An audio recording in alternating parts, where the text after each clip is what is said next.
like party that. It's like recreation, so niggas say anything for this nigga. This nigga got August Alsina records, Jada Kids records, and shit that we've never seen in our. Who the one? You know what I'm saying? Like you one of the only dudes that's constantly on the radio. I could turn the radio and hear my bro. Like, oh, that's my homie right there. You know what I'm saying? Like, and I don't know, Cap, that's my bro, but a lot of jokers can't do that. You know what I'm saying? Like that say they in the mix and they doing it like they ain't. You know what I'm saying? A lot of jokers ain't never been around the people that y'all been around. You know what I'm saying? Even just your family name, get from your. One new move, one new thing for everything you've done that's already of value. That you know is of value before it takes night. Exactly. Before it takes night. Now everything lit up. From your grandfather on up, you know what I mean? It's like a lot of people don't get that respect that they should, you know what I mean? Because they come too familiar with people. You know what I'm saying? They think all it takes.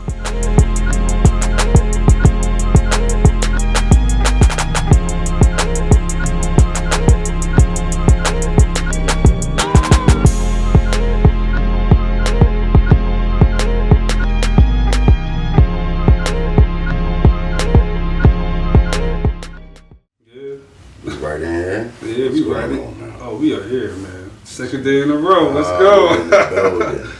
Yeah, we got a dope episode coming up, man. But you know, how was everyone's day? You know, how was your travel getting here? Actually, it was cool, man. You know, had my playlist rocking, a little R&B on the way down. What was you listening to? On the highway. A little Keisha Cole was on there. A little Monica Throwback. You know, I had on there a little. From the Miss Thing album. Huh? From the Miss Thing album? You know what I mean? Yeah, her first joint. Her first album. Yeah, a little R&B on the Saturday ride. My ride was smooth. Yeah, it was nice, smooth. Yeah, my day has been good. Woke up, you know, Law woke me up this morning, prayer, worked out, went for a run. Yeah, I'm feeling good right now. I feel like we on autopilot. A little bit. It's like deja vu. You know what I mean? Listen, it's natural though, at this point. You know what I mean? Well, we have a dope episode coming up. We have a dope guest that we're about to, get into the interview. Appreciate it. But before we do, we want to welcome Opposing Perspectives Podcast. Let's go. I'm your host, Sedale. And I'm your boy, James, a.k.a. Ralph's Favorite on IG. Hey, you can find us on all social media platforms, YouTube, Facebook, IG, at Opposing Perspectives Podcast. Make sure you hit that like button and subscribe. Hit that notification bell. Hit that notification bell, boy. You know what I mean? But all right, we in the building. You know what I mean? We have a dope guest. You know what I'm saying? Serial entrepreneur. You know what I'm saying? Motivational speaker. You know what I mean? You in a rut, he gonna pull you right out. You know what I mean? Real rap. You know what I'm saying? Father. You know what I mean? Grandfather.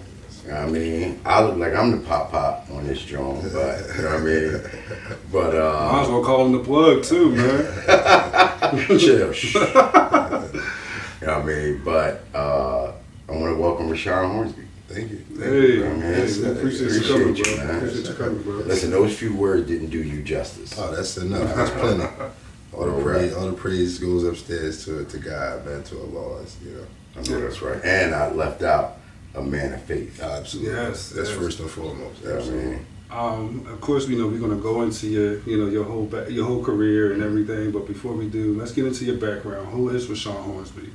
Where are you from as well? From Camden, New Jersey, proudly. Born and raised from Camden. Absolutely. All my life, born and raised. What part of Camden? Parkside, for sure. All right. Parkside. Shout out to Parkside. Shout out to Parkside. I feel like it's the best neighborhood, but Camden is, Camden as a whole is awesome. Camden is dope.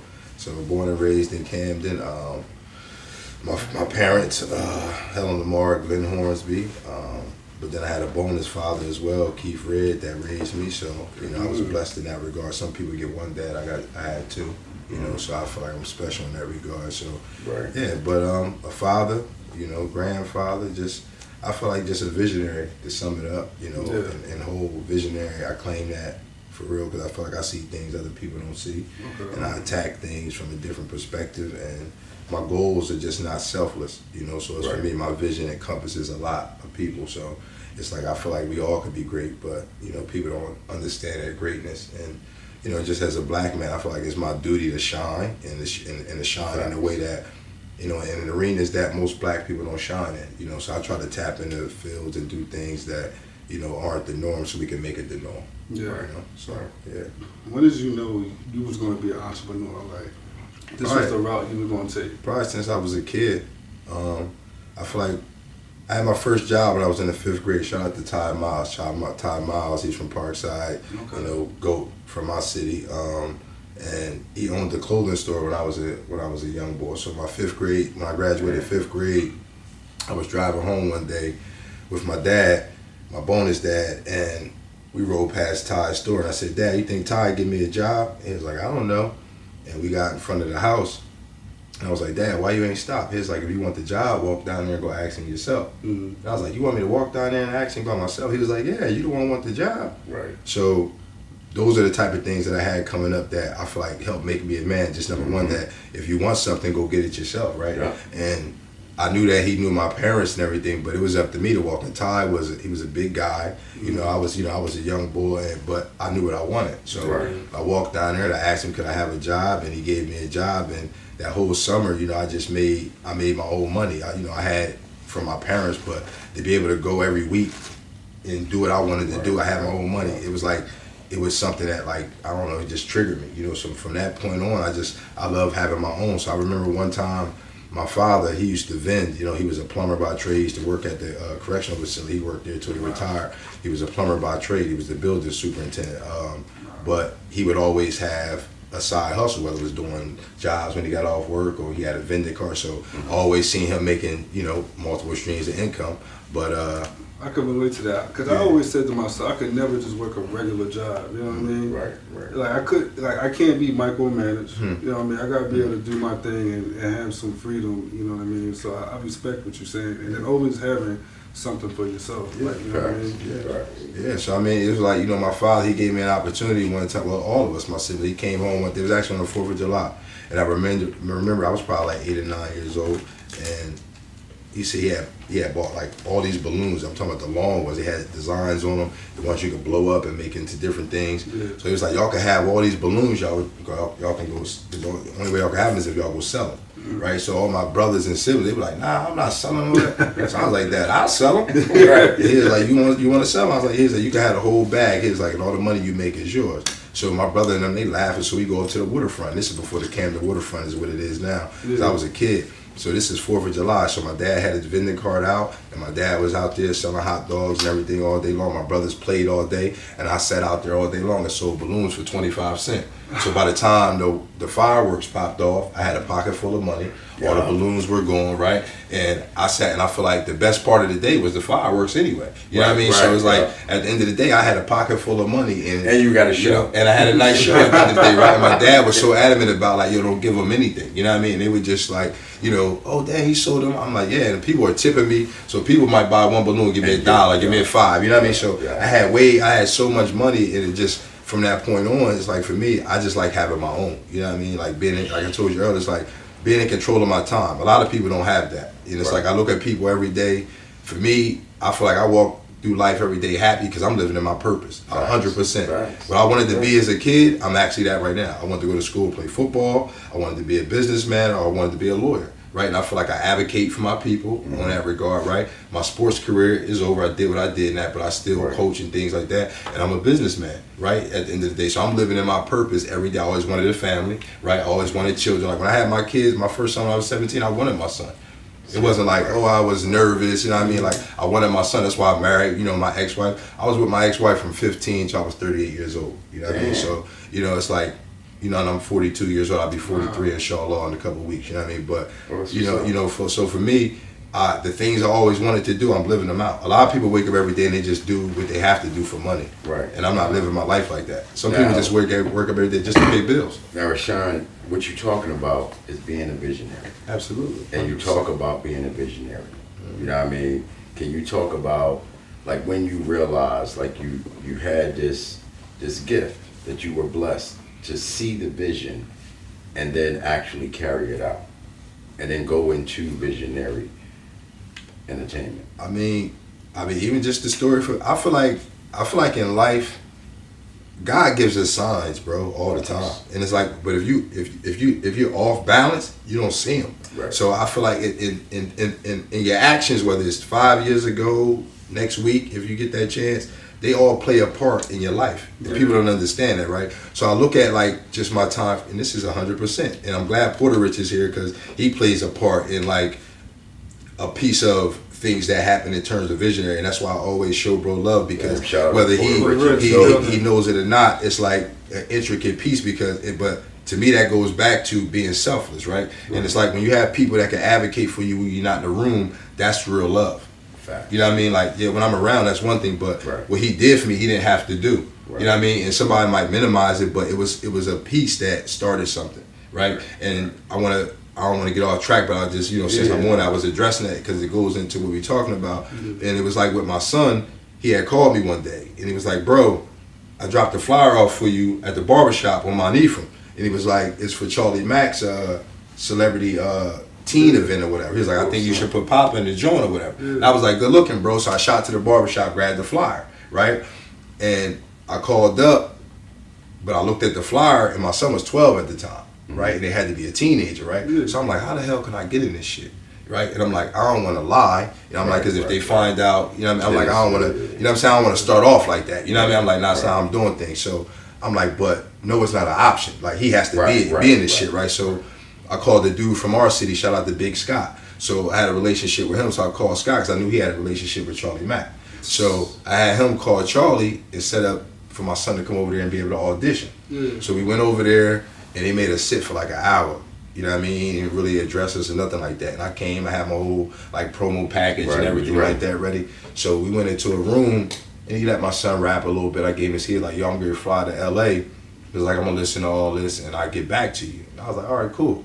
So time is going on, it's getting closer to the show. And this is how God works too. Like I said, you always have to give, I feel like, before you get. So the day of that actual show, I was doing a block party on a block I grew up with, right?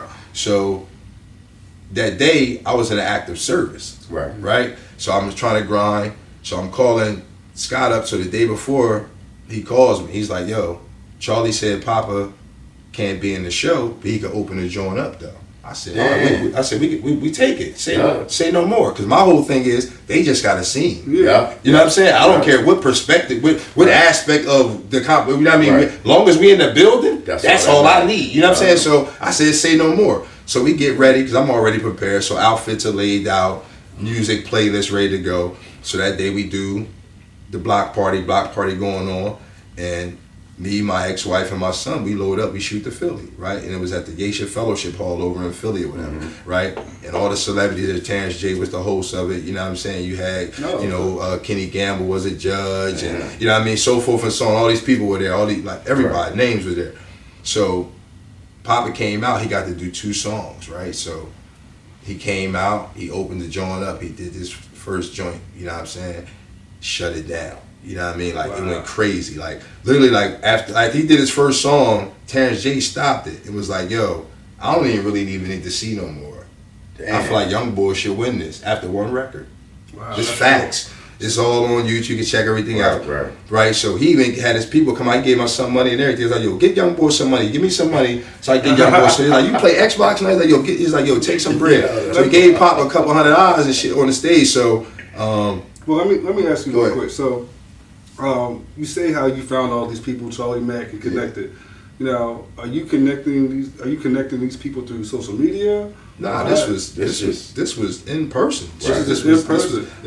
That's what I'm saying. Like, but I mean, but you know what I mean is before that. Usually, you put the pieces together by who knows who's cool with who through social media. Yeah, nah. Did you plan for relationships? This was my relationship with Porter Rich is a relationship.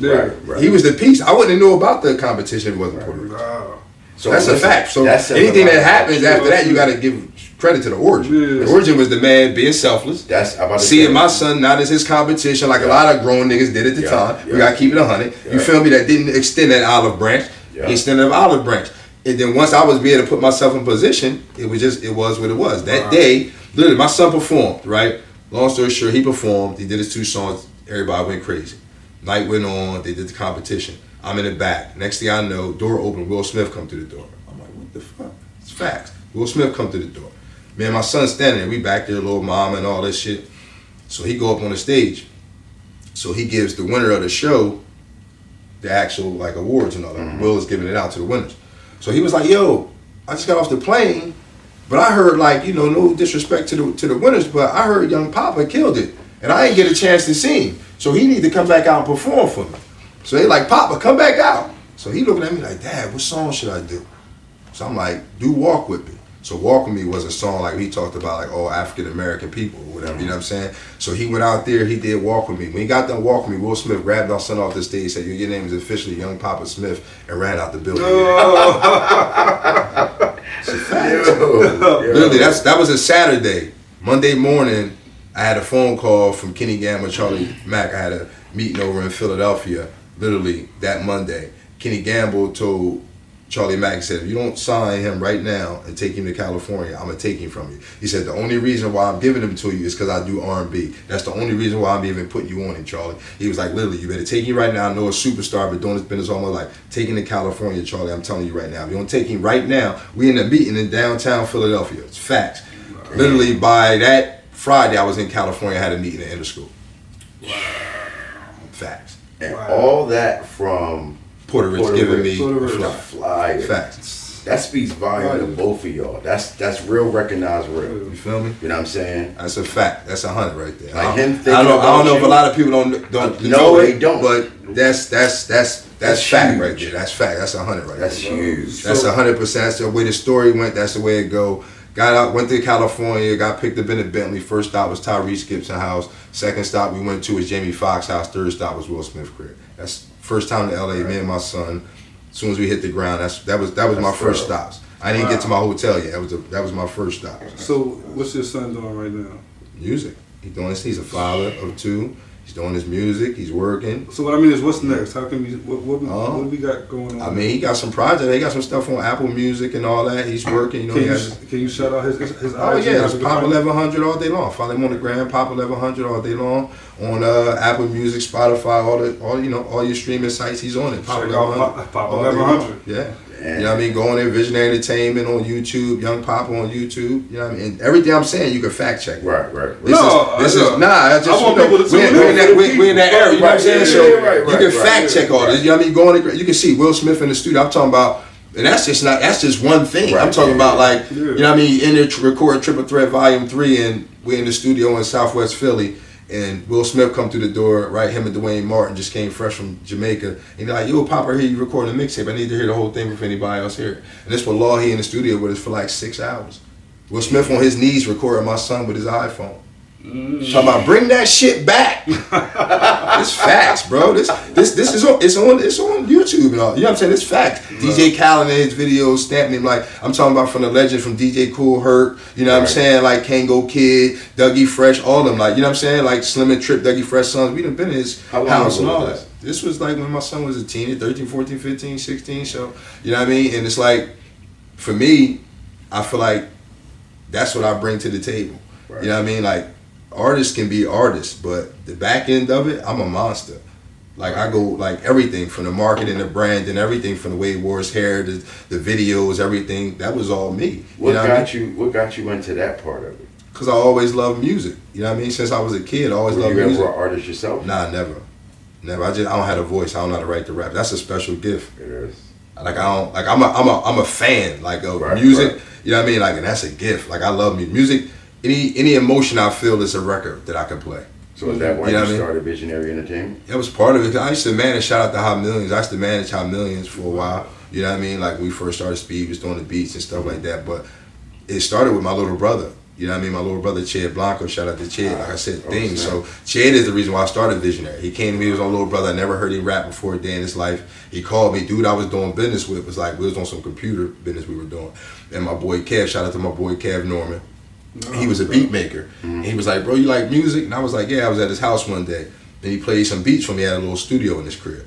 And the next day, my little brother called me. He was like, bro, you know any studios I can go to? This is my little brother. I'm actually 9 years older than my little brother. I've never heard him rap a day in my life. Right. So this is like your little baby brother. I'm like, what, he rap? Like, most people like, man, get out of here. So, but me, I didn't do that. I'm like, I want to hear what he sound like. Right. So I'm like, yo, my man, I just was, you know what I mean, busting up. He got a little studio in the crib. I'm gonna see y'all come through. It was 2 of my little cousins too. I'm like, Mike rap too. He's Like, like, yeah. rap? So I'm like, all right, cool. I'm like, I want to hear this shit. So they come to my house. I take them to my man's studio. I never heard him rap, so I don't know what they hear to say. My man put some beats on. They start going in.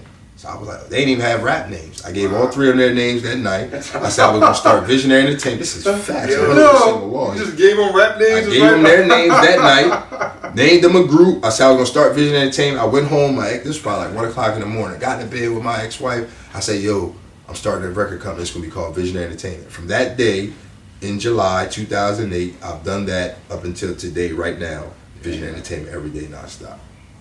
Period. No days off, no breaks. You know what I'm saying? At all. Since 2008, I've been doing my company. We're now in 2024, right? And my company is stronger than it was when I started. I have a clothing brand now, and I have a printing company out of that. I have a publishing company now. Or I have a clothing store. I have, you know what I'm saying? So it's like all these things have my own recording studio now. The reason why my recording studio is called Blue Room Studios is because my boy room was painted blue. And we actually recorded on a microphone that was on an entertainment system on the top of a Reebok box. Wow. Right, you know what I'm saying? So it's like this is where we started from. This is I'm saying this is the evolution of where we came from. And me doing Visionary the whole time, but I'm doing this with all the celebrities. I was living in a 2-bedroom apartment in the projects. Wow. Damn. That's real. This facts. Yo, you know what I'm saying? When we did the Men in Black 3 movie premiere, and my son performed in the USS Intrepid with One Direction, Pitbull, Will Smith, Jaden Smith, Willow Smith, and my son. Wow. Right after we went and seen the Men in Black 3 movie premiere with Will Smith and his family. Subtle flex. This is facts, right? This is facts. On the USS Intrepid. After that, I went back home to the projects. Wow, that's real. So you facts. just gave an example on betting on facts. yourself. You know, you sacrificed and you invested in yourself and bet on yourself. Now, can you go into, you working with the state of New Jersey? Can you talk about that? Oh, that was the dope project. Well, because I saw the ad on absolutely. Instagram with it. Yeah, that was a great. So they reached out to me. The state of New Jersey, Governor Murphy has an initiative where he's they're promoting small businesses. So they're trying to push and promote small businesses all throughout the state of New Jersey. So South Jersey, Central, and North Jersey.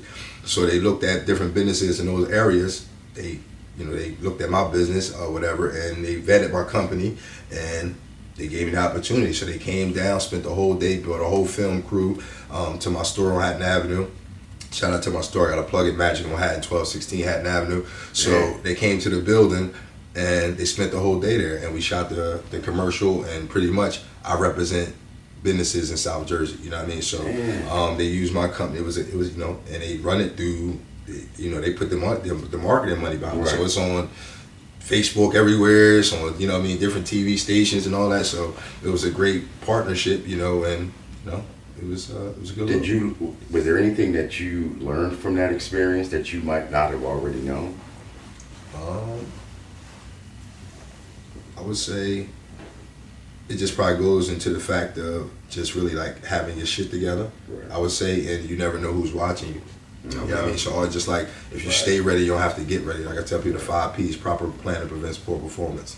You know what I mean? So it's like, once you stay ready, you don't have to get ready. And that's the problem with a lot of small businesses, especially African American businesses, is that we don't do business right. A lot of businesses don't file taxes right. They don't have their paperwork in order right. And a lot of people don't know about different ways and incentives and opportunities that are out there they don't take advantage of. And a lot of times they can't because their paperwork isn't right. Do you blame that on their own ignorance, or do you blame it on other African American businesses or minority businesses that's just not giving the jewels? Because you don't know what you don't know. It's both. It's both. Because a lot of us in our community, especially I got to speak for my community, I feel like in my community, people feel like if you make one more dollar than them, you're a threat. Facts. Right? And it's like, in our community, it's like we feel like if one person, it can't be more than 1 millionaire. It's enough. Right? Look at cities like Atlanta and different things and for me, I teach economics and things like that, so I know things like Durham, North Carolina, and the Harlem Renaissance and Black Wall Street and things like that where you had 600 Black-owned businesses in Black Wall Street, right? Every business was Black-owned, right? They had over $65 million in the bank when they burned the city down in 1921, right? So you look at things like that where it's like, I'm not your competition, right? We have to help each other, right? Each one teach one, right? But we don't have that mentality. But I try to teach people that our money stays in our community 4 to 6 hours and it's gone. Other communities is 2 weeks, upwards of 3 weeks. That means that when Jewish people spend their money, they're intentional. When a Jewish person spends their money, they want at least 14 to 21 other Jews to touch that money for anybody else touch it. Damn. Right? That's We look at things like I'm not giving my money to there. Yeah. He got podcasts, he doing this, they counting your pocket. No, let the man get the money. If he's the one that's bringing things to the forefront, then support that man, right? You shouldn't look at that man as a threat, right? And that's the problem. Like when we were it's even that barter system. When we were young, if I didn't have a piano, but my son wanted to learn the piano, I'll send him down to your house. Right. And he used my job. Right? You might say, I could do 3 hours a week for your son. You know what I mean? And you help my son get to where he goes. See, we don't want to help each other, right? And then in turn, I might do something. I might have a farm and where I give you this and that. Like, we got to learn to barter and support. A community is not a community if you have to go outside of it for what you need. Right. Camden doesn't have the basic things that we need. Right? It's 6 barbershops on Hatton Avenue, right? But that's what I'm saying when I said earlier about being a visionary and trying to step in the field, like with my paper company. Mm-hmm. During COVID, I made plenty of money. Wow. Because I was the one person that had, what was that commodity you couldn't get? You couldn't get paper towels. You couldn't get bathroom tissues. You couldn't get cleaner. I was buying directly from a black man I know that makes it. So listen, you know what I mean? So it's like when people say, why you start that? It's because you look at, we're less than 1% in that industry. Rashaan, you do know another reason why I don't go down is because we burn each other. Absolutely. You put me on, and instead of practicing reciprocity, I know I'm saying it wrong, you know what I mean? Reciprocating, right? I'll just turn my back, like, and I won't even give him no credit. Like, oh, he ain't put me on that. Mm-hmm. You know what I mean? Little did anybody know, well, he put you in the spot.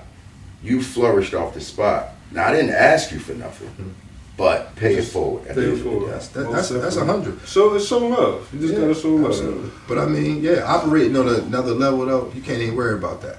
Where I'm at in my life right now, anything I do for people is not for looking for something in return.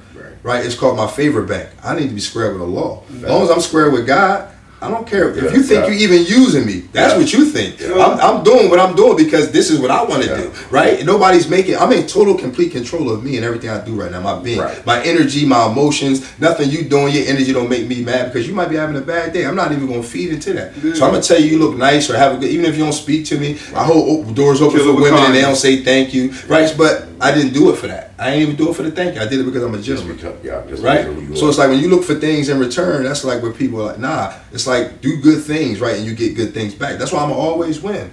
That's why I don't care if people support me, if they don't. I don't even worry about that. See, people worry about who don't support them. I worry about who does. Right? Because you got to figure, see, me, I know the law of diffusion of innovation, right? See, it's only really going to be 16.5% of the people that you have to influence. It's the early adapters and the innovators. So once you get those people, everybody else going to come on. The early majority and the late majority, then you have laggers. Some people are never going to act, and this is something you can go fact. It's called the law of diffusion of innovation, right? And if you put this into your business practice, right, it'll be what it is. So that's why I tell people look like, damn, how does he... This is the shit I do. See, I'm like a nerd for real. So like when I'm in the house, like I like to really sit down and I read and I learn. There's books in my house when you come in. It's not just for show. Like I read, you know what I mean? So it's like when you learn and you want to be a student, you're going to forever flourish. And that's what it is. I live in a country that's a capitalist society. So I have to, so I move like a capitalist. Well, you know what I mean? I'm sorry, Sean, and I don't want to cut you, but ahead, you know, we coming to saying, so what I want to get from you, I want to get what's your top 5 MCs, and I also want to get, that's easy. What's your top 5 business owners? That's easy. Okay. Top 5 MCs? Top 5 MCs and top 5 one for me is going to be Biggie. I'm going to go Jay. After that, I'm going to probably go X. I'm going to go Nas. There you go. Then my 5th, I would probably say... Don't say him. I'm going to say... who am I missing? I'm going to say Big, J, Nas. You put X. And who else I'm going to say? I'm going to throw in my top 5. I'm going to say... Kiss of Styles, Ray Ghost. Ray is one of my favorites too, in my top 10 too. I'm going to say my 5th guy, I'm probably going to say... Black Thought? Nah. I'd probably say maybe Fab. Maybe Fab. Yeah. Kiss is in my top 10, definitely. I think you know what people I'm saying? sleep on but Fab is a GOAT to me. Come on, you know what I mean? Like, I like Fab. Fab was out when I was a young boy. I thought he's still relevant. All right, yeah. Like business-wise, I would say for me, I would say Reginald Lewis. If people don't know who he is, he was the first black billionaire, owned Patricia International Food Company, bought it for $985 million. I would say Reginald Lewis for me. I would definitely say I love Hov as a businessman. I'm gonna say that I like Robert Smith is a great businessman. Let me give a female some love. Let me see. Oprah, she's a beast. Tyler Perry, beast. I think Cat Williams thinks differently, but maybe not in regards to business-wise, but they business. As far as business, I would say, that would be, people are saying business. Yeah, absolutely. So what's next? Just continuing on with the vision. Just trying to become the best version of me. That's every day. I feel like everything else works itself out. Everything else is a plus, is a bonus in life. I take every day, one day at a time. Tomorrow I might not get it. Tomorrow is like yesterday is gone. So I focus on like the present, and I haven't done that a lot of my life. So like I like to be in the present of like everything, my emotions, what I'm feeling, what I'm doing. So I focus on today, but tomorrow if I get a chance, I'm just gonna go harder than I did today. Like it's out working yesterday. Piece of advice for somebody that's stuck right now. Men and women of caliber don't use the word can unless it proceeds the word fail. Repeat that again. Men and women of caliber don't use the word can unless it proceeds the word fail. So if you have to mentally train yourself. So I would say get out your own way, because most of us are in our own way, right? And let go of things. I don't care if it's a man, woman, child, husband, wife. If people don't support your vision, you got to drop them. Facts. It's that simple. Yo, appreciate you, my brother. And tell everybody where they can find you at, your socials, your businesses and things like that. Yeah, follow me on the gram at Rashaan Hornsby. All my businesses on Instagram as well, at Visionary ENT, at Magic on Hatton. We call it the Vision Centers, 1216 Hatton Avenue. We have Magic on Hatton clothing brand there. The printing business is there. Blue Room Studios is there. Support Education or Everything Foundation. We didn't even get to go into that. So we bringing you back, Yeah, absolutely. You know what I mean? That's the nonprofit. We got to talk about the twins. Yeah. There's a lot going on. But yeah, support it. Education, everything. It's our nonprofit, our 501c3. We have some great programs we're doing. Our spelling bee is actually June 1st. If y'all want to come out and support that for 5th and 8th grade students at Wigan School in Camden.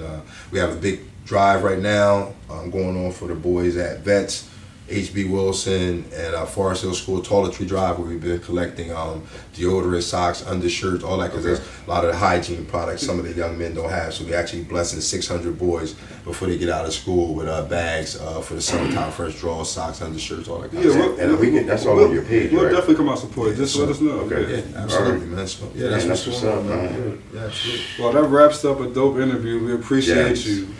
I'm your host, Sedale. I'm your boy James, aka Ralph's Favorite on IG. And that wraps up Opposing Perspectives. You can find us on all social media platforms, YouTube, IG, Facebook at Opposing Perspectives Podcast. Make sure you hit that like and subscribe button, hit that notification bell. Fact. Punch that joint. We're in some movie.